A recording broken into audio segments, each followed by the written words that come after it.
नमस्कार मो गेरिला दियर माने मु पुणी आजी आपणक पई नै आसीछि एक नुआ भिन्न धरणर कहानी आरंभ करिबा पूर्वरु मोर सबु दियरंकु गोटिए अनुरोध समस्ते प्रथमे कानरे इयरफोन को लगेई नियंतु नहेले कहानीर मजा आसीबो नाही। कानरे इयरफोन को लगांतु ओ आखि बंद करी कहानीर मजा नियंतु। देखिबे कहानी शेष को आपणक जंत्र पूरा गरम होई जाइथिबो। जंत्र गरम हेले लाइक करिदेबे। चालंतु आउ बेसी विलंब न करी आजिर कहानी आरंभ करिबा। मो ना सीमा, मोर बयस 19 वर्ष। मु देखिबाकू गोरा मध्यम शरीर। तेबे आजिर कहानी रे मु कहिबी मो निज मामू किपरि मो सह माने आपण ठीक बुझी पारुथिबे। तेणु पूरा कहानी सुनंतु। मु आपणंकु कथा देउछि कहानीटी एते मजादार जे आपण शेषरे निजकू आयतरे रखि पारिबे नाही। आपणंक जंत्र पूरा ठिया होई जिवो। तेबे ए घटना सेते बेलर जेते बेले मु मामूंक घरे रहुथिली। आजकू गोटे वर्ष तळर घटना। मु जेते बेले 10म श्रेणी परीक्षा रे उत्तीर्ण हेली। मु आम स्कूल रे टॉपर होइथिली। मोर भल नंबर देखि बापा मते गोटे भल कॉलेज रे ना लेखाई देले। से कॉलेज मो मामूंक घर पाखरु बेसी दूर नुहम। तेणु बापा मामूंक सह कथा हेले। मामू कहिले आरे झियो एठी रहू पढ़ू, तार एठी किछि असुविधा हेबो नाही। मोते किंतु टिके मन दुख हेउथिला, खुशी भी लागुथिला। दुख एथिपाई घर को छाड़ी आसुछि बोली, आउ खुशी भी एथिपाई मामूंक घरे रहुछि बोली। तेबे मो मामू घरे मो मामू माई ओ मो अजा रहुथिले। किछि वर्ष तळे आई आमकु छाड़ी चली जाइथिले। एबे अजा भी आउ चली पारु नाहंती। से तांको रूम रे सोई रहंती। सेठी तांको खाइबा पीबा दिया जाए। मोर दुई माउसींकर विवाह भी सारी जाइछि। मो मामूंक बयस 35 वर्ष। मामूंक विवाह को 4 वर्ष होई गलानी, किंतु तांकर एपर्यंत छुआ पिला नाहंती। तेबे मु आसी मो मामूंक घरे रही पढ़िली। मो मामू माई मते बहुत भल पांती। माई मते सबु बेले कहंती सीमा मन देई पाठ पढ़, बड़ चाकिरीटे जेमिति करिबो ना। मो माई मो सह पूरा फ्रेंडली। फांका समय रे मो माईंकर मोर गपसप जोर रे चले। आउ मामू से बजार गले किछि ना किछि जिनिस मो पई किणी करी धरिकी आसंती। एमिति मामूंक घर मो दिन बीती चलिला। मु युक्त 2 प्रथम वर्षरु द्वितीय वर्ष को उत्तीर्ण हेली। एबे पढ़ा पढ़ीर चाप भी बढ़ी जाइछि तो काहिकी ना। द्वितीय वर्षर परीक्षा मुख्य परीक्षा। तेणु समय नष्ट न करी सबु बेले पढ़ा पढ़ी करे। तेबे एही समय रे एमिति एक घटना घटिला जहा मो जीवनर मोड़ बदलई देइथिला। हम आउ गोटे कथा कहिबाकू भूली जाइछि। मो मामूंकर गोटे बड़ मिठा दुकान अछि। आउ मामूंकर दुकान र विभल सुनाम रहिछि तांको अंचल रे। तेबे मो पढ़ा भितरे मो माईंकर तांको मांकर देह खराब हेबारु से 15 दिन पई तांको बाप घर को गले।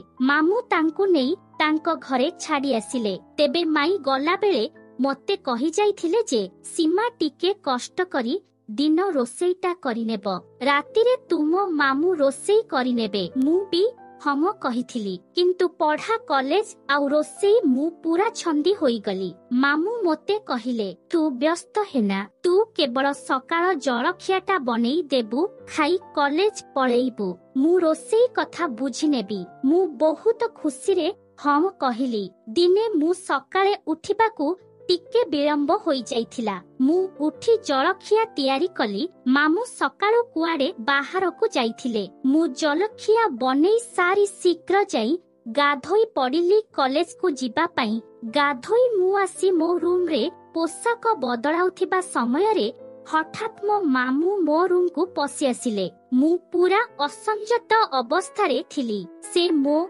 कमला को पूरा अनेई रही गले। मु सांगे सांगे मो टावेल को घोड़ेई होई पचारिली कौन हेला मामू। से किंतु किछि न कही तरबरे सेठारु पळाई गेले।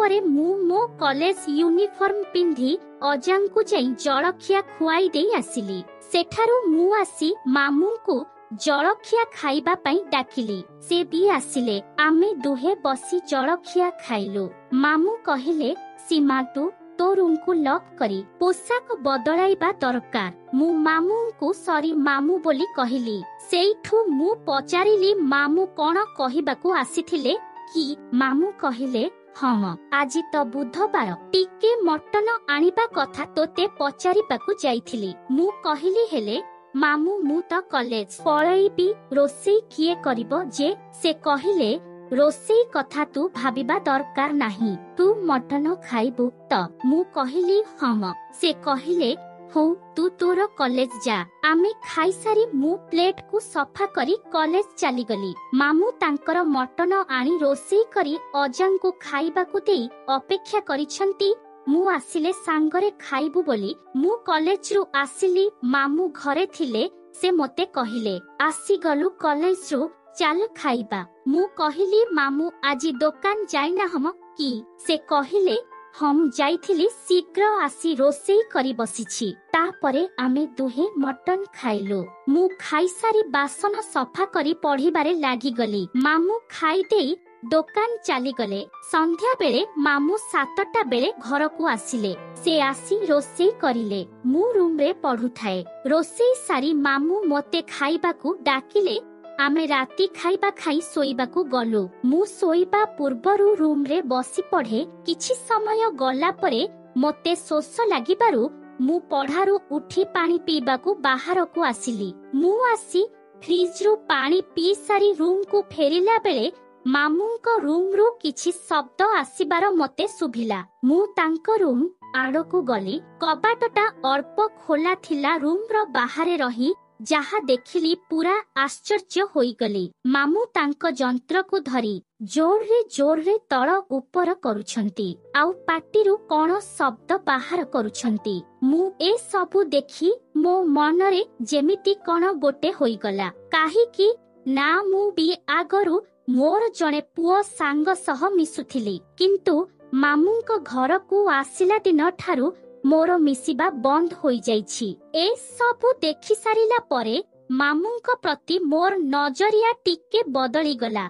मु भी गोटे जवान झियो एसबु देखी मु भी निजको आयत्त करि पारिली नाही। किंतु मु किछि न करी सीधा मो रूम को पळेई आसिली। आसी मते आउ निद हेला नाही। खाली मामूंको सेई लंबा जंत्र कथा मनरे आसुथाए। राती प्राय 2टा हेब।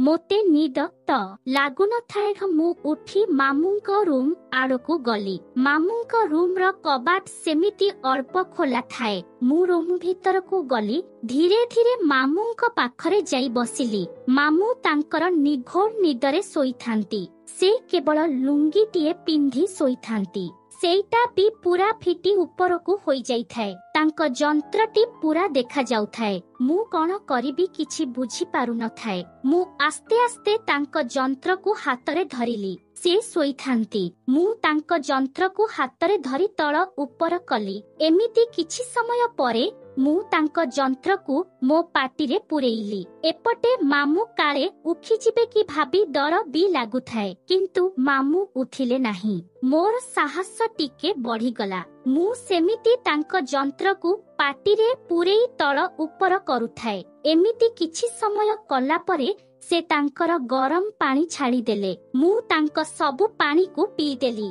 तापरे मोर तांको जंत्र को भीतर को नेबाकू बहुत इच्छा हेउथिला। किंतु मु निजको आयतरे रखी सेठारु चाली आसिली। तापर सकाळु मामू केमिति एक नजर रे देखुथांती। मु किंतु किछि न जानिला भली हेउथाए। से तांको जलखिया खाई देई दुकान को चली गले। मु भी अजां को खाइबा को देई जलखिया खाई कॉलेज चली गली। किंतु से दिन पढ़िबारे मोर मन आदो लागु न थाए। मनरे केमिति गोटाए भय लागु थाए। कालीर घटना मामू आउ जानी देई नाहंती तो जदि मामू जानी देइथिबे से मो विषय रे कोन भाबुथिबे। एमिति अनेक कथा मनरे आसुथाए। किंतु सेमिति किछि भी घटिला नाही। ନାହିଁ। ସବୁଦିନ ଭଳି ସେଦିନ ବି ସାଧାରଣ ରହିଲା। ଏମିତି କିଛି ଦିନ ବିତିଗଲା। ମୋର ଏକ ପରୀକ୍ଷା ପାଇଁ ମୋତେ ଯିବାକୁ ପଡ଼ିବ। ମୁଁ ଏକଥା ମାମୁଁଙ୍କୁ ଜଣେଇଲି। ସେ କହିଲେ, ସେ ଜାଗା ତ ଆମ ଘରଠାରୁ 50 କିଲୋମିଟର ଦୂର, ତୁ କେମିତି ଯିବୁ? ମୁଁ କହିଲି, ମୁଁ ସାଙ୍ଗମାନଙ୍କ ସହ ପଳେଇବି। ସେ କିନ୍ତୁ ରାଜି ହେଲେ ନାହିଁ, କହିଲେ ମୁଁ ବାଇକ୍ରେ ନେଇଯିବି। ମୁଁ ଆଉ କିଛି କହିଲି ନାହିଁ। ଯେଉଁଦିନ ପରୀକ୍ଷା ସେଦିନ ଆମେ ଖାଇ ପିଇ 11ଟା ବେଳେ ବାହାରିଲୁ। ମୋର 2ଟା ବେଳେ ପରୀକ୍ଷା ଥିଲା, ତେଣୁ ଆମେ ଟିକେ ଶୀଘ୍ର ପଳେଇଥିଲୁ। ପରୀକ୍ଷା କେନ୍ଦ୍ରରେ ପହଞ୍ଚିବା ପରେ ମୁଁ ପରୀକ୍ଷା ଦେବାକୁ ଚାଲିଗଲି। ମାମୁଁ ବାହାରେ ମୋତେ ଅପେକ୍ଷା କରି ରହିଲେ। ପରୀକ୍ଷା 5ଟା ବେଳକୁ ଶେଷ ହେଲା। ମୁଁ ପରୀକ୍ଷା କେନ୍ଦ୍ରରୁ ଆସୁ ଆସୁ ମାମୁଁ ପଚାରିଲେ, ପରୀକ୍ଷା କେମିତି ହେଲା? ମୁଁ କହିଲି, ଭଲ ହୋଇଛି। ସେଠାରୁ ଆମେ ଯାଇ ହୋଟେଲରେ ଖାଇଲୁ। ଖାଇସାରି ଆମେ ଘରକୁ ବାହାରିଲୁ। କିନ୍ତୁ ପ୍ରାୟ 20 କିଲୋମିଟର ପାଖାପାଖି ଯାଇଛୁ। ଆକାଶରେ ଘୋଟି ଆସିଲା ଭୟଙ୍କର ମେଘ। ସେତେବେଳକୁ ସନ୍ଧ୍ୟା 7:30 ହେଲାଣି। ପୁରା ମୁହଁ ଅନ୍ଧାର। କିଛି ଦୂର ଯାଇଛୁ କି ନାହିଁ, ପ୍ରବଳ ବର୍ଷା ହେଲା। ସେ ଆଖପାଖରେ କୌଣସି ଘର ଦ୍ୱାର କି ଗାଁ ନଥିଲା। ପୁରା ନିଛାଟିଆ ରାସ୍ତା। ବର୍ଷାରେ ସେମିତି ଭିଜି ଭିଜି କିଛି ବାଟ ଗଲୁ। କିଛି ବାଟ ଗଲା ପରେ ଗୋଟେ ଭଙ୍ଗା ଘର ଦେଖିଲୁ। ଆମେ ବାଇକ୍ ସେଇଠି ରଖି ସେଇ ଘରକୁ ଗଲୁ। ଘରେ କେହି ଲୋକ ନଥିଲେ। ଘରର ଅବସ୍ଥା ଦେଖି ଲାଗିଲା ସେଠି ଆଉ ଲୋକ ବୋଧେ ରହୁନାହାନ୍ତି। ସେଠାରେ ଆମେ ଠିଆ ହୋଇ ରହିଲୁ। ଏପଟେ ବର୍ଷା ପ୍ରବଳରୁ ଅତି ପ୍ରବଳ ହେବାକୁ ଲାଗିଲା। ମୁଁ ବର୍ଷାରେ ଭିଜି ଖାଲି ଥରୁଥାଏ। ମୁଁ ମାମୁଁଙ୍କ ଆଡ଼କୁ ଜାକି ହୋଇ ଆସୁଥାଏ। ହଠାତ୍ ଏକ ଘଡ଼ଘଡ଼ି ମାରିଲା। ମୁଁ ଛାନିଆରେ ମାମୁଁଙ୍କୁ ଜାବୁଡ଼ି ପକେଇଲି। ମାମୁଁ ବି ସୁଯୋଗ ହାତ ଛଡ଼ା ନ କରି ମୋତେ ଜାବୁଡ଼ି ଧରିଲେ। ଦୁହେଁ ପୁରା ଭିଜି ଯାଇଥାଉ। ମୋ ଜାବୁଡ଼ିବା ଦ୍ୱାରା ମାମୁଁ ପୁରା ଗରମ ହୋଇଗଲେ ବୋଧେ। ମାଇଁ ତ ଘରେ ନାହାନ୍ତି, ସେଥିପାଇଁ କାଲି ହାତରେ କାମ ଚଳାଉଥିଲେ।